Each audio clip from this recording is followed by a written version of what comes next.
তো ছাত্ৰ ছাত্ৰীসকল আজিৰ ভিডিঅ'ৰ জৰিয়তে মই তোমালোকক ক্লাছ 10ৰ বিজ্ঞান 1 নম্বৰ চেপ্টাৰ মানে প্ৰথম চেপ্টাৰটোৰ আটাইবোৰ প্ৰশ্ন উত্তৰ সমাধান কৰিম।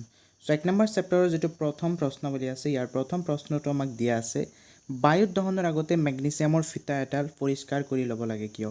সো যেতিয়া আমি বায়ুত দহন কৰোঁ মানে জুই জ্বলাৰ আগতে মেগনেছিয়ামৰ ফিতা এডাল পৰিষ্কাৰ কৰি ল'ব লাগে কিয়। সো উত্তৰত এনেদৰে লিখিবা। উত্তৰ মেগনেছিয়ামে বায়ুমণ্ডলত থকা অক্সিজেনৰ লগত বিক্ৰিয়া কৰি মেগনেছিয়াম অক্সাইডৰ এটা তৰপ গঠন কৰে।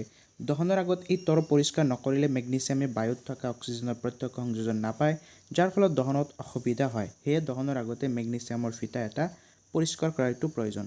কাৰণ কিয় মেগনেছিয়াম যদি এনে বতাহত মানে বায়ুমণ্ডলত থাকে তেতিয়াহ'লে বায়ুমণ্ডলৰ লগত বিক্ৰিয়া কৰি এটা তৰপ গঠন কৰে। এই তৰপটো যদি আমি তাৰ পৰা না আঁতৰাও তেতিয়াহ'লে জুয়ে নজ্বলে। তাত তুমি কেনেকৈ জুই জ্বলাবা, মানে জুই নজ্বলে আৰু যদি পৰিষ্কাৰ নকৰা। ইয়াৰ পিছত আমি 2 নম্বৰ প্ৰশ্ন লৈছোঁ। 2 নম্বৰ প্ৰশ্নটোত আমাক কি আছে, তলৰ ৰাসায়নিক বিক্ৰিয়াবোৰৰ বাবে সন্তুলিত ৰাসায়নিক সমীকৰণ লিখা। আমাক সমীকৰণ লিখিব দিছে। প্ৰথমটো কি দিয়া আছে চাবা, hydrogen plus chlorine hydrogen chloride. হাইড্ৰোজেনৰ যিটো আমাৰ সংকেত হ'ল H2 মানে অণু আকাৰে থাকে। ক্লৰিনৰ কাৰণে Cl2 আৰু উৎপন্ন হয় কি HCl হাইড্ৰক্লোৰিক এচিড 2HCl লিখা আছে, কাৰণ ইয়াতে আমি সন্তুলন কৰিছোঁ। সেইদৰে মই 2 নম্বৰ যিটো আমাৰ সমীকৰণ আছে ইয়াত যদি চাওঁ কি দিয়া আছে, barium chloride plus aluminium sulphate উৎপন্ন হয় barium sulphate plus aluminium chloride. So barium ক্লৰাইডৰ যিটো সংকেত আছে সেইটো হৈছে BaCl2 মানে ইয়াৰ পিছত এলুমিনিয়াম ছালফেটৰ সংকেত হ'ল Al2SO4 3। ইয়াৰ পিছত বেৰিয়াম ছালফেট কি BaSO4 আৰু এলুমিনিয়াম ক্লৰাইড AlCl3। সো এনেদৰে বিক্ৰিয়াৰ সমীকৰণটো লিখি ল'বা। ইয়াৰ পিছত নেক্সট আহিছোঁ আমি 3 নম্বৰত। 3 নম্বৰত আমাক দিয়া আছে ছ'ডিয়াম প্লাছ পানী। ছ'ডিয়াম মানে Na, পানী হ'ল H2O, বিক্ৰিয়া কৰি উৎপন্ন হয় ছ'ডিয়াম হাইড্ৰক্সাইড NaOH আৰু হাইড্ৰোজেন গেছ উৎপন্ন হয়। ঠিক আছে, এইটো হ'ল আমাৰ 2 নম্বৰৰ। এইবাৰ আমি 3 নম্বৰ প্ৰশ্ন লৈছোঁ। 3 নম্বৰত আমাক কি দিয়া আছে, তলৰ বিক্ৰিয়াবোৰৰ বাবে অৱস্থা চিহ্ন সহ একোটা সন্তুলিত ৰাসায়নিক সমীকৰণ লিখা। আমি ইয়াতেও কি কৰিব লাগে, ৰাসায়নিক সমীকৰণ লিখিব লাগে। সো 1 নম্বৰটো মন কৰা। 1 নম্বৰত কি দিয়া আছে আমাক, বেৰিয়াম ক্লৰাইডে ছ'ডিয়াম ছালফেটৰ জলীয় দ্ৰৱৰ মাজত বিক্ৰিয়া ঘটি অদ্ৰাব্য বেৰিয়াম ছালফেট আৰু ছ'ডিয়াম ক্লৰাইড দ্ৰৱ প্ৰস্তুত কৰে। সো প্ৰথমটো কি আছে, বেৰিয়াম ক্লৰাইডৰ সংকেত কি BaCl2 হয়, BaCl2 মন কৰিবা BaCl2। ইয়াৰ পিছত আছে ছ'ডিয়াম ছালফেট। ছ'ডিয়াম হ'ল Na, ছালফেট হ'ল SO4, ছ'ডিয়াম ছালফেট বিক্ৰিয়া কৰি কি উৎপন্ন কৰে, বিক্ৰিয়া কৰি বেৰিয়াম ছালফেট BaSO4 আৰু sodium chloride sodium NaCl chloride. So এনেদৰে সমীকৰণটো লিখি ল'বা। সেইদৰে 2 নম্বৰটোলৈ যদি মই যাওঁ, 2 নম্বৰটোত আমাক দিয়া আছে ছ'ডিয়াম হাইড্ৰক্সাইড হয়নে, ছ'ডিয়াম হাইড্ৰক্সাইড NaOH কাৰ লগত বিক্ৰিয়া কৰে, হাইড্ৰক্লোৰিক এচিডৰ লগত HCl ৰ লগত বিক্ৰিয়া কৰি উৎপন্ন কৰিছে কি ছ'ডিয়াম ক্লৰাইড NaCl আৰু পানীৰ সংকেত আমি জানো H2O। সো এনেদৰে এটা এটাকৈ সংকেতবিলাক আটাইবোৰ মুখস্থ কৰিব লাগিব, তাৰপিছত আমি এইবোৰ সহজতে কৰিব পাৰিম। সো ইয়াৰ পিছত আমি দ্বিতীয় প্ৰশ্নাৱলী লৈ আহিছোঁ। দ্বিতীয় যিটো প্ৰশ্নাৱলী তাৰ প্ৰথম প্ৰশ্নটো আমাক দিয়া আছে, এটা পদাৰ্থ Xৰ দ্ৰৱক বগা ৰং সানিবলৈ ব্যৱহাৰ কৰা হয়। পদাৰ্থ Xৰ নাম আৰু সংকেত লিখা। সো আমাক কি কৈছে, এনে এটা পদাৰ্থ X বুলি কৈছে যাক আমি কি কৰোঁ, বগা ৰং সানিবলৈ ব্যৱহাৰ কৰোঁ। সো যেতিয়া বগা ৰং সানিবলৈ ব্যৱহাৰ কৰা হয় মানে কি, আমি চূণহে দিওঁ, বগা ৰঙৰ কাৰণে আমি কি দিওঁ, চূণ দিওঁ, মানে চূণে হ'ব লাগে। চাবা এতিয়া প্ৰথমে কৈছে পদাৰ্থ Xৰ নাম আৰু সংকেত লিখা। সো পদাৰ্থ Xৰ নাম কি হ'ব, যে পদাৰ্থ Xৰ নাম হ'ল পৰাচূণ। মন কৰিবা আমি বগা ৰং সানিবলৈ বিয়া সবাহত কি দিওঁ, চূণহে দিওঁ, পৰাচূণ দিওঁ। আৰু ইয়াৰ ৰাসায়নিক সংকেত হ'ল কেলছিয়াম অক্সাইড CaO। এইটো হ'ল 1 নম্বৰ প্ৰশ্ন। ইয়াৰে 2 নম্বৰ প্ৰশ্নটোত আমাক দিয়া আছে, চাবাচোন 2 নম্বৰ প্ৰশ্নটোত আমাক কি দিয়া আছে, পানীৰ সৈতে পদাৰ্থ X কৰা বিক্ৰিয়াটো লিখা। সো এই বিক্ৰিয়াটো আমি কিতাপত বাৰে পাইছোঁ যে কেলছিয়াম অক্সাইড মানে আমি যি চূণ কিনি আনো বজাৰৰ পৰা, পাথৰ, এই পাথৰ যেতিয়া পানীত তিয়াওঁ মানে H2O পানীৰ লগত মিহলি কৰোঁ তেতিয়া কি হয়, কেলছিয়াম হাইড্ৰক্সাইড মানে আমাৰ যিটো পানৰ লগত যিটো চূণ খাওঁ তামোলৰ লগত, সেই চূণটো ইয়াতে প্ৰস্তুত হয় কেলছিয়াম হাইড্ৰক্সাইড। এই বিক্ৰিয়াটো তোমালোকে লিখি দিব পাৰা। নেক্সট ইয়াৰ 2 নম্বৰ প্ৰশ্ন লৈ আহিছোঁ আমি। 2 নম্বৰ প্ৰশ্নত কি দিয়া আছে, কাৰ্যকলাপ 1.7ত এটা পৰীক্ষা নলত সংগ্ৰহ কৰা গেছৰ পৰিমাণ আনটো পৰীক্ষা নলত সংগ্ৰহ কৰা গেছৰ পৰিমাণৰ দুগুণ কিয়। এই যে কাৰ্যকলাপ 1.7 তোমালোকে যদি ভালদৰে পঢ়া তেতিয়াহ'লে গম পাবা। তাতে কি আছে যে আমি পানীত বিদ্যুৎ সংযোগ কৰিছিলোঁ হয়নে, বিদ্যুৎ সংযোগ কৰাৰ ফলত আমি এটা বিক্ৰিয়া পাইছিলোঁ। সেইটো চাবা বিক্ৰিয়াটো যে কাৰ্যকলাপ 1.7ত উত্তৰটো এনেদৰে লিখিবা যে কাৰ্যকলাপ 1.7ত যেতিয়া বিদ্যুৎ সংযোগ কৰা হয় তেতিয়া তলত দিয়া বিক্ৰিয়াটো সংঘটিত হয়। আমি পানীত যদি বিদ্যুৎ সংযোগ কৰোঁ কি কৰে, পানীৰ অণুবোৰ বিভাজিত হৈ যায়। পানীৰ লগত বিদ্যুৎ সংযোগ কৰিছোঁ, পানীৰ অণু আছিল, এবাৰ কি হৈছে হাইড্ৰজেন অণু আৰু অক্সিজেন অণু দুটা বেলেগ হৈ গৈছে, মানে পানীৰ পৰা দুটা ভাগ হৈ গৈছে। কিন্তু ভাগ ক'ত হৈছে, আমি যদি ক্ৰিয়াকলাপটো ভালদৰে লক্ষ্য কৰোঁ তেতিয়াহ'লে এনেদৰে লিখিবা তোমালোকে যে বিক্ৰিয়াটোত পানীৰ অণুৰ বিযোজন ঘটি হাইড্ৰজেন আৰু অক্সিজেন গেছ উৎপন্ন হয়। ইয়াত উৎপন্ন হোৱা হাইড্ৰজেন অণুৰ পৰিমাণ অক্সিজেন অণুৰ দুগুণ। মন কৰিবা, যিটো হাইড্ৰজেন উৎপন্ন হৈছে কিমান, 2 ইয়াৰ আগত আছে এটা, হয়নে? ইয়াৰ আগত 2 কিন্তু এটা আছে, মন কৰিবা, কিন্তু এই অ'ৰ আগত 2 এটা নাই। মানে কি হৈছে, যিটো হাইড্ৰজেন উৎপন্ন হৈছে সেইটো অ'ৰ দুগুণহে, অক্সিজেনৰ দুগুণ হাইড্ৰজেন এটা উৎপন্ন হৈছে, কাৰণ ইয়াৰ আগত 2 এটা পূৰণ হৈ আছে। ইয়াৰ পিছত লিখিবা অক্সিজেন অণুৰ দুগুণ। সেয়ে ইয়াত এটা পৰীক্ষানলীত সংগ্ৰহ কৰা গেছৰ পৰিমাণ আনটো পৰীক্ষানলীত দুগুণ। এই গেছবিধৰ নাম হাইড্ৰজেন। শেষত আমাৰ এই প্ৰশ্নটো কৰিছে যে বেছি যে গেছ উৎপন্ন হৈছে এইটো কোন গেছ, এইটো হ'ব আমাৰ হাইড্ৰজেন গেছ। কাৰণ হাইড্ৰজেন গেছৰ লগত চোৱা ইয়াতে 2 আছে, কিন্তু অক্সিজেনৰ লগত আগত কিন্তু 2 নাই। হাইড্ৰজেন আছে 4টা, অক্সিজেন আছে 2টা, হয়নে? ইয়াত ডবল হে হৈছে। ইয়াৰ পিছত আমি ইয়াৰ পিছৰ প্ৰশ্নাৱলীলৈ আহিছোঁ। ইয়াৰ পিছৰ প্ৰশ্নাৱলীৰ প্ৰথম প্ৰশ্নটো তোমাক দিয়া আছে, লোৰ গজাল এটা ডুবাই ৰাখিলে কপাৰ ছালফেট দ্ৰৱ এটাৰ ৰঙৰ পৰিৱৰ্তন ঘটে কিয়? এইটো আমি ক্ৰিয়াকলাপত পাইছিলোঁ যে যেতিয়া আমি লোৰ গজাল এটা কপাৰ ছালফেটৰ দ্ৰৱত ডুবাই ৰাখোঁ, আমি দেখা পাইছিলোঁ যে লোৰ গজালটো অধিক মুগা হৈছিল আৰু কপাৰ ছালফেট দ্ৰৱটো পাতলীয়া হৈ গৈছিল।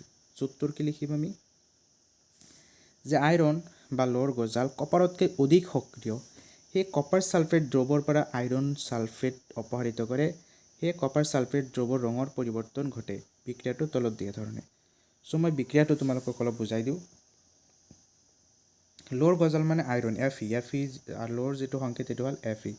ইটোক যেতিয়া আমি কপাৰ ছালফেটৰ দ্ৰৱত মানে পানীৰ মাজত দিওঁ দ্ৰৱত, এই দুটা বিক্ৰিয়া কৰে। বিক্ৰিয়া কৰি কি হয়, আইৰণ ছালফেট, মন কৰিবা ছালফেট আছিল কাৰ লগত, ছালফেট আছিল কপাৰৰ লগত, কিন্তু কপাৰৰ পৰা কি কৰে, এই আইৰণে ছালফেটটো লৈ লয়, লৈ কেনে কপাৰ ছালফেট আইৰণ ছালফেট গঠন কৰিছে। আৰু যে কপাৰ আছিল, কপাৰক কি কৰিছে, বেলেগ জেগাত পঠাই দিছে, ইয়াক বেলেগ কৰি দিছে। মানে এবাৰ ছালফেট কাৰ লগত গৈছে, আইৰণৰ লগত গৈছে। সেইকাৰণে কি হয়, এই যিটো পানী আছিল, পানীৰ যিখিনি আইৰণ আছিল, মানে যিখিনি ছালফেট আছিল, ছালফেটখিনি চব আইৰণে লৈ লয়। সেইটোৱে আমি ওপৰত লিখা গৈছে। চ' বিক্ৰিয়াটো যদি ভালদৰে বুজি পোৱা তেতিয়াহ'লে প্ৰশ্ন কৰাত একদম মানে একেবাৰে অসুবিধা নহয়। ইয়াৰ পিছত আমি 2 নম্বৰ প্ৰশ্ন লৈছোঁ। কি দিয়া আছে 2 নম্বৰ প্ৰশ্নত, আজি কাৰ্যকলাপ 1.10ত দিয়া বিক্ৰিয়াটোৰ বাহিৰে আন এটা দ্বি অপসাৰণ বিক্ৰিয়াৰ উদাহৰণ দিয়া। দ্বি অপসাৰণ মানে কি, যে দুটা বস্তু, দুটা অণু কি হয়, অপসাৰণ হয়, জাগা চেঞ্জ কৰি লয়। চ' এটা দিয়া আছিল, আন এটা আমি ইয়াতে লিখিছোঁ। মন কৰিবা যে আন এটা দ্বি অপসাৰণ বিক্ৰিয়াৰ উদাহৰণ হ'ল, কি লিখিছোঁ আমি, চিলভাৰ নাইট্ৰেট ছ'ডিয়াম ক্লৰাইড। মন কৰিবা চিলভাৰ নাইট্ৰেটৰ লগত কাই আছে, চিলভাৰ আছিল, কিন্তু বিক্ৰিয়াৰ এইফালে যা নাইট্ৰেটৰ লগত কৈ আছে NO3 লগত আছে ছ'ডিয়াম, এইফালে ছ'ডিয়াম আছিল ক্লৰিনৰ লগত, কিন্তু ক্লৰিন আহিছে এজিৰ লগত, হয়নে? দুটা বিক্ৰিয়া হৈছে, এজিত থকা NO2 ছ'ডিয়ামৰ লগত গৈছে আৰু ছ'ডিয়ামৰ লগত থকা ক্লৰিনটো এজিৰ লগত গৈছে, মানে চিলভাৰৰ লগত গৈছে। চ' এনেকুৱা ধৰণৰ দুটা কি আছে, জাগাৰ পৰিৱৰ্তন কৰিছে। ইয়াৰ লগত যি আছিল সেই মানে বুজি পাইছানে এইটো, ইয়াৰ লগত যি আছিল এওঁ কি কৰিছে, এওঁৰ লগত গৈছে, আৰু ইয়াৰ লগত যি আছিল এই এওঁৰ লগত গৈছে। চ' এনেকুৱা ধৰণে দুটা অপসাৰণ হৈছে। নাও এইবাৰ আমি 3 নম্বৰ প্ৰশ্নলৈ আহিছোঁ। 3 নম্বৰত আমাক দিয়া আছে, তলৰ বিক্ৰিয়াকেইটাত জাৰিত আৰু বিজাৰিত হোৱা পদাৰ্থসমূহ বাছি উলিওৱা। চ' কোনবোৰ জাৰিত হৈছে আৰু কোনবোৰ বিজাৰিত হৈছে আমি উলিয়াব লাগে। চ' এইটো সমীকৰণটো চাবা, এই সমীকৰণত কি দিয়া আছে, চ' মন কৰা ছ'ডিয়াম অকলে আছিলে, তাৰপিছত অক্সিজেনৰ লগত লগ হৈ ছ'ডিয়াম অক্সাইড উৎপন্ন হৈছে। মন কৰিবা আমি জাৰণ কেতিয়া কওঁ, কোনোবা পদাৰ্থই যদি অক্সিজেন পাইছে, হয়নে, অক্সিজেন লাভ কৰিছে তেতিয়া জাৰণ হয়। ছ'ডিয়াম ইয়াতে অক্সিজেন পালা মানে কি, তেতিয়াহ'লে জাৰিত হৈছে, কাই জাৰিত হৈছে, ছ'ডিয়ামহে জাৰিত হৈছে। সূত্ৰত লিখিবা এই বিক্ৰিয়াত ছ'ডিয়াম জাৰিত হৈছে। হৈ গ'ল 2 নম্বৰ প্ৰশ্ন। চোৱা প্ৰথমে সমীকৰণটো চোৱা, এই সমীকৰণৰ পৰা আমি প্ৰশ্ন উলিয়াব লাগিব। প্ৰশ্নত কি সমীকৰণটোত দিয়া আছে, কপাৰ অক্সাইড কি হৈছে, বেলেগকৈ আছিলে, হাইড্ৰজেন বেলেগকৈ আছিলে, কিন্তু বিক্ৰিয়া হোৱাৰ পিছত চোৱা কপাৰ অকলে হৈ গৈছে। কপাৰৰ লগত কাই আছিল, অক্সিজেন আছিলে, কিন্তু এই অক্সিজেনটো কিন্তু এইবাৰ নাই, কপাৰক অকলে কৰি দিছে। অক্সিজেন কাৰ লগত গৈছে, হাইড্ৰজেনৰ লগত। চ' আমি কি গম পাইছোঁ যে কোনোবা পদাৰ্থ এটাই বা কোনোবা অণু এটাই যদি অক্সিজেন হেৰুৱাইছে তেতিয়াহ'লে বিজাৰিত হৈছে। চ' ইয়াতে কপাৰ কি হৈছে, বিজাৰিত হৈছে। তো আমি লিখিম যে কপাৰ অক্সাইড বিজাৰিত হৈছে, হয়নে? কপাৰ অক্সাইড, কিন্তু কপাৰ নহয়, কপাৰ অক্সাইড আছিল, তাৰ পৰতে বিজাৰিত হৈ কপাৰ হৈছে। আৰু কি হৈছে, হাইড্ৰজেনৰ লগত একোৱেই নাছিল, কিন্তু হাইড্ৰজেন এইফালে অক্সিজেনক পাইছে, তাৰমানে কি জাৰিত হৈছে, পদাৰ্থ অক্সিজেন লাভ কৰিছে। চ' এতিয়া লিখি দিবা এনেকৈ যে ইয়াত হাইড্ৰজেন জাৰিত হৈছে, কপাৰ অক্সাইড বিজাৰিত হৈছে, বাছ। ইয়াৰ পিছৰ অনুশীলনলৈ আহিছোঁ আমি। তলৰ বিক্ৰিয়াটোৰ বাবে উক্তিসমূহৰ কোনকেইটা অশুদ্ধ নিৰ্ণয় কৰা। চ' এইটো আমাৰ অনুশীলনীৰ প্ৰশ্ন দেই। অনুশীলনীৰ প্ৰশ্নলৈ আমি ডাইৰেক্টলি আহিছোঁ। চ' অনুশীলনীৰ প্ৰথমটো প্ৰশ্ন আমাক দিয়া আছে, তলৰ দিয়া বিক্ৰিয়াটোৰ বাবে উক্তিসমূহৰ কোনকেইটা অশুদ্ধ, মানে অশুদ্ধ কেইটাহে আমি বাছি উলিয়াব লাগে, হয়নে? অশুদ্ধ কেইটা উলিয়াব লাগিব, মন কৰিবা। চ' 1 নম্বৰত দিয়া আছে লেড বিজাৰিত হৈছে। লেড বিজাৰিত হৈছে নেকি? চ' নাই, লেড অক্সাইডহে হৈছে। লেড অক্সাইডহে অক্সিজেন হেৰুৱাইছে। লেড বিজাৰিত কেনেকৈ হ'ল? এইটো অশুদ্ধ, এইটো অশুদ্ধ হ'ল। 2 নম্বৰ দি আছে কাৰ্বন ডাই অক্সাইড জাৰিত হৈছে। চ' কাৰ্বন ডাই অক্সাইড জাৰিত হোৱা নাই, কাৰ্বনহে, হয় নে নাই? এইফালে কাৰ্বনহে অক্সিজেন পাইছে, এইফালে কাৰ্বনহে জাৰিত হৈছে, কাৰ্বন ডাই অক্সাইড জাৰিত হোৱা নাই। চ' এইটো অশুদ্ধ, তেতিয়াহ'লে অশুদ্ধ দুটা পালোৱে। 3 নম্বৰ যদি চাওঁ কাৰ্বন জাৰিত হৈছে, এইটো শুদ্ধ, এইটো শুদ্ধ। 4 নম্বৰ দি আছে, ডি নম্বৰ দিছে লেড অক্সাইড বিজাৰিত হৈছে, লেড অক্সাইড বিজাৰিত হৈছে, তাৰমানে আমাক অশুদ্ধ উলিয়াব দিছিল, তেতিয়াহ'লে এ আৰু বি হ'ব অশুদ্ধ। চ' তলত লিখি দিবা যে এ আৰু বি হ'ল অশুদ্ধ। চ' ইয়াৰ পিছত 2 নম্বৰলৈ আমি আহিছোঁ। এইটো আমাক সেই একেধৰণৰ প্ৰশ্ন সুধিছে। সমীকৰণ এটা দিয়া আছে আমাক, কি সমীকৰণ, যে Fe ferric oxide plus aluminium oxide plus এইফালে হ'ল Fe। মানে মন কৰা, আইৰণৰ লগত অক্সিজেন আছিলে, এলুমিনিয়াম ছিংগল আছিলে, কিন্তু এইফালে কি হ'ল, এলুমিনিয়ামৰ লগত অক্সিজেন আহিলে, আইৰণক বেলেগ কৰি পঠাই দিলে। মানে কি কৰিছে, এলুমিনিয়ামে ফেৰিক অক্সাইডৰ পৰা অক্সিজেনটো লৈ ল'লা আৰু ইয়াক অকলে কৰি দিলা, তাৰমানে কি অপহৰণ কৰিছে। এইটো হ'ব আমাৰ অপহৰণ বিক্ৰিয়া। চ' কি বিক্ৰিয়া ইয়াতে লিখি দিবা, যিটো শুদ্ধ উত্তৰটো হ'ব আমাৰ অপহৰণ বিক্ৰিয়া এইটো। নেক্সট আমি 3 নম্বৰ প্ৰশ্নলৈ আহিছোঁ। 3 নম্বৰ প্ৰশ্নটোত আমাক দিয়া আছে যে কি ঘটে যেতিয়া লঘু হাইড্ৰক্লৰিক এচিড লৌৰ গুৰিত যোগ কৰা হয়। শুদ্ধ উত্তৰটো টিক চিন দিয়া। লঘু হাইড্ৰক্লৰিক এচিড মানে HCl ৰ লগত আমি বিক্ৰিয়া কৰিব লাগে লৌৰ গুৰি, মানে Fe আৰু HCl। চ' কি উৎপন্ন হ'ব, ইয়াতে অপশ্যন বহুকেইটা দিয়া আছে, আমাৰ শুদ্ধ উত্তৰটো হ'ব এ নম্বৰ হ'ব আমাৰ শুদ্ধ, যে ইয়াতে আমি হাইড্ৰজেন গেছ আৰু আইৰণ ক্লৰাইডহে পাম। নেক্সট প্ৰশ্নলৈ আহিছোঁ, 4 নম্বৰ প্ৰশ্ন। কি দিয়া আছে 4 নম্বৰত আমাক, সন্তুলিত ৰাসায়নিক সমীকৰণ কি, ৰাসায়নিক সমীকৰণসমূহ কিয় সন্তুলিত কৰিব লাগে। চ' উত্তৰটো চাবা, যি সমীকৰণৰ বিক্ৰিয়ক আৰু বিক্ৰিয়াজাত পদাৰ্থত প্ৰতিটো মৌলৰ পৰমাণুৰ সংখ্যা সমান থাকে, সেইবোৰ সমীকৰণক সন্তুলিত ৰাসায়নিক সমীকৰণ বোলে। জানো আমি যেতিয়া বিক্ৰিয়া লিখোঁ, ধৰা কেলছিয়াম অক্সাইড লিখিলোঁ প্লাছ পানী, লিখাৰ পিছত কি কৰোঁ, যে বিক্ৰিয়াত এইফালে কিমানটা আছে আৰু এইফালে কিমানটা আছে, দুয়োফালে আমি অনুবৰ সমান কৰোঁ, সন্তুলন কৰোঁ, সেয়া হ'ল সন্তুলন। এইবাৰ এইটো কিয় কৰিব লাগে, ইয়াৰ কাৰণ হ'ল যে বৰৰ নিত্যতা সূত্ৰ অনুসৰি বিক্ৰিয়ক আৰু বিক্ৰিয়াজাত পদাৰ্থৰ সৃষ্টি বা বিনাশ হ'ব নোৱাৰে, সেয়ে বিক্ৰিয়াৰ আগৰ আৰু পাছৰ মুঠ ভৰৰ সমান ৰাখিবলৈ সমীকৰণটো সন্তুলিত কৰাৰ প্ৰয়োজন। চ' এনেদৰে ভালদৰে তোমালোকে চাই ল'বা, এইটো হ'ল শুদ্ধ উত্তৰ আমাৰ। নম্বৰ 5 কি কৈছে 5 নম্বৰ প্ৰশ্নত, তলৰ উক্তিসমূহ ৰাসায়নিক সমীকৰণত ৰূপত লিখা আৰু সন্তুলন কৰা। আমি সমীকৰণবোৰ দিয়া আছে, ইয়াৰ পৰা আমি ৰাসায়নিক সংকেত লিখিব লাগে, মানে সমীকৰণ লিখিব লাগে। এই নম্বৰটো দিয়া আছে, হাইড্ৰজেন গেছে নাইট্ৰজেনৰ সৈতে লগ হৈ এমনিয়া প্ৰস্তুত কৰে। মন কৰিবা, হাইড্ৰজেন গেছ আমি কি লিখিছোঁ H2, নাইট্ৰজেনৰ সৈতে মানে N2, হাইড্ৰজেন আৰু নাইট্ৰজেন বিক্ৰিয়া হৈ কি প্ৰস্তুত কৰিছে, এমনিয়া, এমনিয়া হ'ল NH3। ইয়াৰ পিছত বিক্ৰিয়াটো সমীকৰণ সন্তুলন কৰি দিয়া, বাছ আহি যাব। বি নম্বৰ প্ৰশ্ন, বি নম্বৰত কি দিয়া আছে, হাইড্ৰজেন ছালফাইডে বায়ুত দাহিত হৈ পানী আৰু ছালফাৰ ডাই অক্সাইড উৎপন্ন কৰে। চ' হাইড্ৰজেন ছালফাইড মানে কি H2S, ছালফিউৰিক এচিড বুলি কয়, হাইড্ৰজেন ছালফাইডো কয়, ছালফিউৰিক এচিড বুলিও কয়। বায়ুত দাহিত হয় মানে কি হ'ব, যদি বস্তু এটা জুই জ্বলিব লাগে, দাহিত হ'ব লাগে, তেতিয়াহ'লে তাত অক্সিজেন, তাৰমানে তাত অক্সিজেন যোগ হৈছে, মানে H2S ৰ লগত অক্সিজেন যোগ হৈছে, যোগ হৈ কি বিক্ৰিয়া কৰিছে, বিক্ৰিয়া কৰি পানী আৰু ছালফাৰ ডাই অক্সাইড, ছালফাৰ ডাই মানে হ'ল 2, অক্সিজেনৰ লগত 2 এটা আছে, ছালফাৰ ডাই অক্সাইড উৎপন্ন কৰিছে। নেক্সট আহিছোঁ আমি চি নম্বৰলৈ। চি নম্বৰত কি দিয়া আছে আমাক চাবা, বেৰিয়াম ক্লৰাইডে এলুমিনিয়াম ছালফাইডৰ সৈতে বিক্ৰিয়া কৰি এলুমিনিয়াম ক্লৰাইড আৰু বেৰিয়াম ছালফাইডৰ পদক্ষেপ উৎপন্ন কৰে। প্ৰথমটো দিয়া আছে বেৰিয়াম ক্লৰাইড, ইয়াৰ সংকেত হ'ল BaCl2, এলুমিনিয়াম ছালফেট, ইয়াৰ সংকেত হ'ল Al2SO4 3। এই দুটা বিক্ৰিয়া কৰি উৎপন্ন কৰিছে কি, এলুমিনিয়াম ক্লৰাইড AlCl3 আৰু বেৰিয়াম ছালফেট এইখিনি উৎপন্ন কৰিছে। চ' বিক্ৰিয়া এইটো অলপমান পিছত লিখিব লাগিছিল, আগত লিখা গৈছে, কিন্তু সমীকৰণটো শুদ্ধ। ইয়াৰ পিছতটো আহিছোঁ ডি নাম্বাৰলৈ। ডি নাম্বাৰত আমাক কি দি আছে? পটেছিয়াম ধাতুৱে পানীৰ সৈতে বিক্ৰিয়া কৰি পটেছিয়াম হাইড্ৰক্সাইড আৰু হাইড্ৰজেন গেছ উৎপন্ন কৰে। প্ৰথমটো হ'ল পটেছিয়াম ধাতু। পটেছিয়ামক আমি কিহেৰে বুজাওঁ? কেৰে বুজাওঁ। কাৰ লগত বিক্ৰিয়া কৰিছে? পানীৰ সৈতে H2O লগত বিক্ৰিয়া কৰিছে। বিক্ৰিয়া কৰি পটেছিয়াম হাইড্ৰক্সাইড KOH, পটেছিয়াম আৰু O হৈছে হাইড্ৰক্সাইড বুজায়, আৰু লগতে হাইড্ৰজেন গেছ উৎপন্ন কৰিছে। চ' ইয়াৰ পিছত বিক্ৰিয়াটো সন্তুলন কৰা গৈছে এনেকৈ। ইয়াৰ পিছত আমি 6 নম্বৰ প্ৰশ্নলৈ আহিছোঁ। 6 নম্বৰত আমাক দিয়া আছে তলৰ ৰাসায়নিক সমীকৰণসমূহ সন্তুলন কৰা। সমীকৰণবোৰ দিয়া আছে, জাষ্ট আমি সন্তুলন কৰিব লাগে। 1 নম্বৰটোত কি দিয়া আছে মন কৰিবা? Nitric acid plus calcium hydroxide, calcium nitrate plus পানী। এইটো যদি সন্তুলন কৰোঁ তেতিয়াহ'লে তোমালোকে মন কৰিবা ইয়াতে জাষ্ট ইয়াৰ লগত 2 এটা দি দিলে হৈ যায়। চ' ভালদৰে কৰিবা, যিহেতু তোমালোকে সন্তুলন জানাই যে আমি আটাইতকৈ ডাঙৰটোৰ পৰা সন্তুলন কৰি আহিব লাগে। এতিয়া আটাইতকৈ ডাঙৰ আছে অক্সিজেন, ইয়াতে 6টা আছে, এইফালেও সেনেদৰে 6টা আছে নে গুণিছা, এনেকৈ মিলাই যাবা। নেক্সট বি নাম্বাৰলৈ আহিছোঁ। বি নাম্বাৰত দিয়া আছে আমাৰ sodium hydroxide plus sulphuric acid, ইয়াৰ পিছত ছ'ডিয়াম ছালফেট প্লাছ পানী। চ' ইয়াত পানীৰ লগত 2 এটা আহিছে, ইয়াৰ লগত 2 এটা আহিছে, বাকী চব সন্তুলনেই আছে। চি নাম্বাৰলৈ আহিছোঁ আমি। চি নাম্বাৰত কি দিয়া আছে? Sodium chloride, silver chloride, sodium nitrate. So' ইয়াতেও যদি চব বিক্ৰিয়াটো টোটেল সন্তুলন আছে, এইটো কোনো ধৰণৰ নাই তাৰমানে সন্তুলন কৰিবলগীয়া, চব আছেই। ডি নাম্বাৰটো লৈ আহিছোঁ এইবাৰ।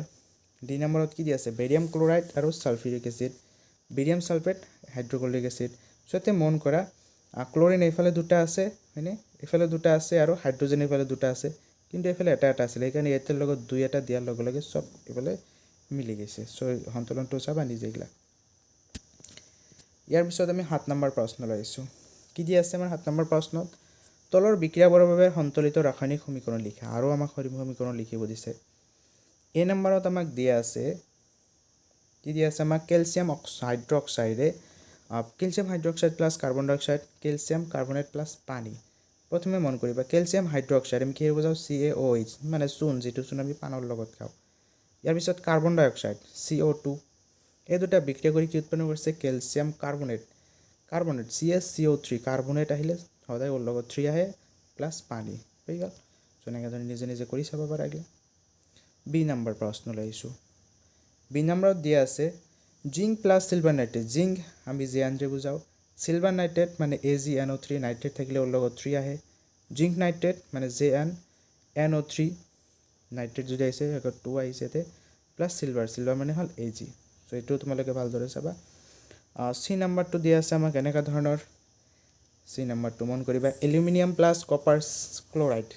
এলুমিনিয়ামক আমি Al বুজাওঁ, কপাৰ ক্লৰাইডক আমি CuCl2 বুজাওঁ, আৰু এইফালে এলুমিনিয়াম ক্লৰাইড মানে AlCl3 আৰু কপাৰ মানে Cu। চ' বহুত সুন্দৰ তৰিকা আছে ইয়াতে দিয়া গৈছে। ইয়াৰ পিছত ডি নাম্বাৰটো কি দিয়া আছে আমাক? Barium chloride BaCl2, potassium sulphate, potassium মানে K2SO4, ছালফেট থকাৰ কাৰণে SO4 আহিছে। বেৰিয়াম ছালফেট BaSO4 আৰু potassium chloride KCl, potassium K আৰু ক্লৰিন মিলি হ'ল পটেছিয়াম ক্লৰাইড। ইয়াৰ পিছত আমি 8 নম্বৰ প্ৰশ্নলৈ আহিছোঁ।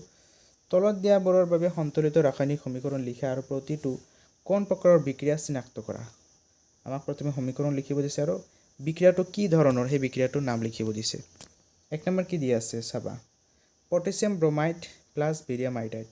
পটেছিয়াম ব্ৰমাইড মানে KBr, পটেছিয়াম K বুজায়, ব্ৰমাইড হ'ল Br। Barium iodide Ba, iodide মানে I2। এই দুটা বিক্ৰিয়া কৰি কি কৰিছে? Ki মানে পটেছিয়াম আইডাইড আৰু বেৰিয়াম ব্ৰমাইড উৎপন্ন কৰিছে। এইবাৰ মন কৰিবা এইটো বিক্ৰিয়া কি হয়? এটা দ্বি অপহৰণ বিক্ৰিয়া। কেনেকৈ দ্বি অপহৰণ বিক্ৰিয়া হ'ল?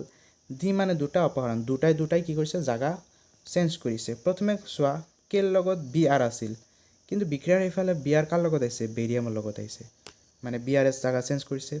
সেইফালে I2 চাবা, বেৰিয়ামৰ লগত আছে I2, কিন্তু বিক্ৰিয়াৰ এইফালে কি আছে? কেৰ লগত আহিছে I, মানে কি কৰিছে? দুটাই জাগা চেঞ্জ কৰিছে, সেইকাৰণে দ্বি অপহৰণ, দুটাই কি হৈছে? অপহৰণ হৈছে। নেক্সট বি নম্বৰ প্ৰশ্ন কি দিয়া আছে আমাক? বি নম্বৰত zinc carbonate zinc oxide zinc carbonate কি হৈছে বিভাজিত হৈছে জিংক অক্সাইড আৰু কাৰ্বন ডাই অক্সাইড লৈ মন কৰিবা জিংক কাৰ্বনেট আছিলে ই কি হৈছে ভাঙি গৈছে ভাঙি জিংক অক্সাইড এটা উৎপন্ন হৈছে আৰু কাৰ্বন ডাই অক্সাইড উৎপন্ন হৈছে মন কৰিবা এটাই বস্তু আছিলে এটা বস্তু কিন্তু দুটা ভাগ হৈ গৈছে তেতিয়াহ'লে কি হ'ব বিযোজন হৈছে মানে ভাঙি গৈছে মানে তেতিয়াহ'লে এইটো হ'ব বিযোজন বিক্ৰিয়া নেক্সট চি নম্বৰ প্ৰশ্ন কি দি আছে আমাক হাইড্ৰজেন প্লাছ ক্লৰিন উৎপন্ন হৈছে হাইড্ৰজেন ক্লৰাইড চ' এতিয়া বিক্ৰিয়াটো লিখাত অলপমান দিগদাৰ হৈছে কাৰ্চিনডাল দিয়া হোৱা নাই চ' হাইড্ৰজেন মানে H2 ক্লৰিন Cl2 বুজাওঁ আমি উৎপন্ন হৈছে কি হাইড্ৰজেন ক্লৰাইড বা HCl চ' মন কৰিবা দুটা বস্তু আছিল হয়নে নাই মানে বিক্ৰিয়াৰ আগত যদি আমি চাওঁ দুটা আছিলে এইটো এটা দুটা যোগ হৈ কেনে কি হৈছে এটা বস্তু মানে এটা বিক্ৰিয়ক পদাৰ্থ উৎপন্ন হৈছে এই দুটা যোগ হৈ কেনে এইটো উৎপন্ন কৰিছে চ' যদি দুটা যোগ হৈ এটা উৎপন্ন কৰি কয় সংযোজন মানে সংযোগ কৰা গৈছে দুটা সংযোগ হৈ এটা হৈছে এইটো হ'ল সংযোজন বিক্ৰিয়া ডি নাম্বাৰ কি দি আছে আমাক magnesium plus hydrochloric acid magnesium Mg ৰে বুজাওঁ হাইড্ৰক্লৰিক এচিড HCl ৰে বুজাওঁ মেগনেছিয়াম ক্লৰাইড MgCl2 আৰু হাইড্ৰজেন গেছ H2 চ' এইটো কোন প্ৰকাৰৰ বিক্ৰিয়া এইটো হ'ল অপহৰণ বিক্ৰিয়া কেনেকৈ অপহৰণ বিক্ৰিয়া হ'ল মন কৰিবা ইয়াতে এই যে ক্লৰিন আছিল কাৰ লগত আছিলে বিক্ৰিয়ক এইফালে HCl মানে হাইড্ৰজেনৰ লগত আছিলে কিন্তু যেতিয়া বিক্ৰিয়া হৈছে হোৱাৰ পিছত ই কি কৰিছে মেগনেছিয়ামৰ লগত গৈছে ক্লৰিন কিন্তু এবাৰ হাইড্ৰজেনৰ লগত নাই হাইড্ৰজেনক অকলে পঠাই দিছে তাৰ মানে কি কৰিছে ক্লৰিনে জাগা চেঞ্জ কৰিছে ক্লৰিন অপসাৰিত হৈছে এইখিনি এইটো হ'ল অপহৰণ বিক্ৰিয়া ইয়াৰ পিছত আমি 9 নম্বৰ প্ৰশ্নলৈ আহিছোঁ 9 নম্বৰ প্ৰশ্নটো দিয়া আছে তাপবৰ্জী আৰু তাপগ্ৰাহী বিক্ৰিয়া বুলিলে কি বুজা উদাহৰণ দিয়া তাপবৰ্জী মানে তাপ উৎপন্ন হয় বৰ্জী হয় আৰু তাপগ্ৰাহী যিয়ে তাপ গ্ৰহণ কৰে এনেকুৱা দুটা উদাহৰণ আমি দিব লাগে দুটা বিক্ৰিয়াৰ ডেফিনেশ্যন লিখিব লাগে মন কৰিবা প্ৰথমটো কি লিখিছোঁ আমি জীৱৰ বিক্ৰিয়াত বিক্ৰিয়াজাত পদাৰ্থৰ লগতে তাপ উৎপন্ন হয় সেইবোৰ বিক্ৰিয়াক তাপবৰ্জী বোলে তাপ উৎপন্ন হ'লে ইয়াক তাপবৰ্জী বুলি কোৱা হয় মানে যেনেকৈ চূণ যদি আমি পানীত ভিজাওঁ তেতিয়াহ'লে কি হয় তাত তাপ উৎপন্ন হয় সেই সমীকৰণটো মই লিখিছোঁ কেলছিয়াম অক্সাইড মানে চূণ যেতিয়া আমি পানীত তিয়াই থওঁ তেতিয়া কি হয় কেলছিয়াম হাইড্ৰক্সাইড চূণ হয় কিন্তু ইয়াতে অত্যাধিক পৰিমাণে তাপ উৎপন্ন হয় তো এই বিক্ৰিয়াটো মনত ৰাখিবা যিহেতু আমি ঘৰুৱা কামত চূণটো সদায় ভিজাই থাকোঁ তিয়াই থাকোঁ সেই সমীকৰণ মতে এইটো লিখিবা যিহেতু অত্যাধিক পৰিমাণে তাপ উৎপন্ন হয় এইটো হ'ল তাপবৰ্জী বিক্ৰিয়া নেক্সট আমি তাপগ্ৰাহীৰ এটা উদাহৰণ দিছোঁ কি লিখিছোঁ আমি যে জীৱৰ বিক্ৰিয়াত তাপ শোষণ হয় তাপ গ্ৰহণ হয় বা শোষণ কৰিবলগীয়া হয়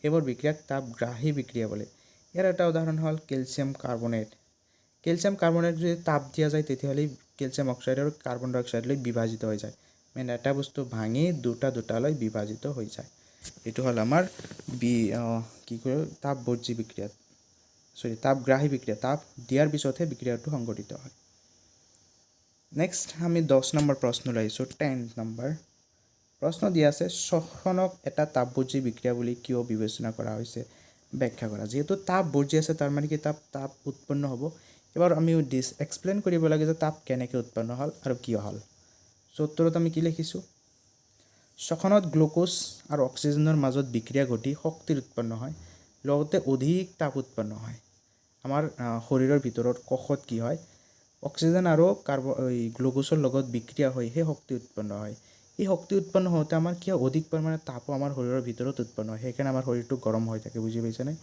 এই বিক্ৰিয়াত কি হয় তাপবৰ্জী সেই তাপ উৎপন্ন হোৱাৰ কাৰণে এই বিক্ৰিয়াটোক আমি তাপবৰ্জী বুলি কওঁ চ' এইখিনি কথা তোমালোকে লিখি দিব পাৰা নেক্সট 11 নম্বৰ প্ৰশ্নলৈ আহিছোঁ আমি 11 নম্বৰ প্ৰশ্নটো আমাক দিয়া আছে বিযোজন বিক্ৰিয়াক সংযোজন বিক্ৰিয়াৰ বিপৰীত বোলা হয় কিয় চ' আমি কি লিখিছোঁ সংযোজন বিক্ৰিয়া দুই বা ততোধিক পদাৰ্থ লগ হৈ এটা হয় নতুন পদাৰ্থ উৎপন্ন কৰে আনহাতে বিযোজন বিক্ৰিয়াত এটা যৌগ ভাঙি দুই বা ততোধিক নতুন পদাৰ্থৰ সৃষ্টি হয় যিহেতু এই দুটা বিক্ৰিয়া কাৰ্যপদ্ধতি সম্পূৰ্ণ ওলোটা সেয়ে ইয়াক বিপৰীত বিক্ৰিয়া বোলা হয় কি আছিলে যদি আমি সংযোজন কওঁ যে এটা আৰু দুটা মিলি কি হৈছে এটা উৎপন্ন হয় হয়নে দুটা বস্তু লগ হৈ এটা উৎপন্ন হয় কিন্তু ইয়াৰ উল্টা যদি চাওঁ বিযোজনৰ ক্ষেত্ৰত এটা বস্তু ভাঙি কেনে দুটা হৈ যায় হয়নে চ' দুটা মিলি এটা হৈছিল আৰু এটা ভাঙি দুটা হৈছে চ' এনেকুৱা ধৰণে উল্টা আহে সেইকাৰণে এইটো সংযোজন বিক্ৰিয়াটো বিযোজনৰ উল্টা বুলি কোৱা হয় নেক্সট 12 নম্বৰ প্ৰশ্নলৈ আহিছোঁ আমি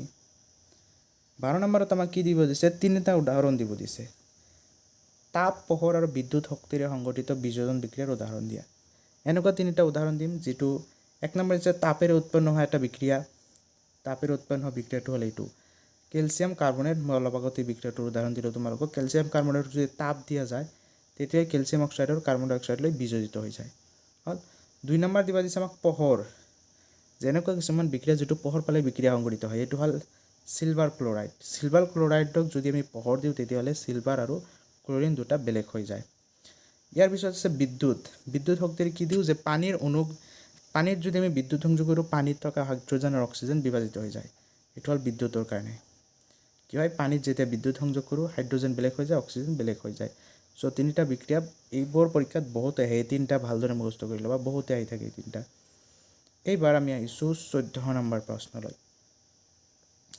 কি আছে 14 নম্বৰত সিলভাৰৰ পৰিশোধনত সিলভাৰ নাইট্ৰেট দ্ৰৱৰ পৰা সিলভাৰ আহৰণ কৰোঁতে কপাৰ ধাতুৰ অপহৰণ সংঘটিত কৰা হয় জাৰিত বিক্ৰিয়াটো লিখা মই বিক্ৰিয়াটো লিখিছোঁ এনেকৈ সিলভাৰ পৰিশোধনত সিলভাৰ নাইট্ৰেট পৰিশোধনৰ সময়ত কি হয় কপাৰৰ লগত যেতিয়া বিক্ৰিয়া কৰিবলৈ দিয়া হয় কপাৰ ইয়াৰ নাইট্ৰেটটো নিজে লৈ লয় কপাৰ নাইট্ৰেট আৰু সিলভাৰক বেলেগ কৰি দিয়ে অপহৰণ কৰে হয়নে সেইকাৰণে ইয়াক কোৱা হয় সিলভাৰৰ পৰা নাইট্ৰেটৰ অপহৰণ সো বিক্ৰিয়াটো লিখি দিব পাৰা নেক্সট আমি 15 নম্বৰ প্ৰশ্নলৈ আহিছোঁ কি দি আছে 15 নম্বৰত অদক্ষেপণ বিক্ৰিয়া মানে কি বুজা উদাহৰণ দি ব্যাখ্যা কৰা অদক্ষেপণ মানে কি গাত জমা হোৱা আমাৰ যেনেকা লেতেৰা বস্তু তলত জমা হ'লে অদক্ষেপৰ নিচিনা হয় এইটো অদক্ষেপ বুলি কয় সো যিবোৰ বিক্ৰিয়াত অদক্ষেপ উৎপন্ন হয় সেইবোৰ বিক্ৰিয়াক অদক্ষেপণ বিক্ৰিয়া বুলি কোৱা হয় মানে ঘোলা পানী যদি তুমি গ্লাছত থৈ দিয়া কিছুমান পিছত গ্লাছৰ তলিত যিগিলা গাত আছে মানে সেইগিলা জমা হ'ব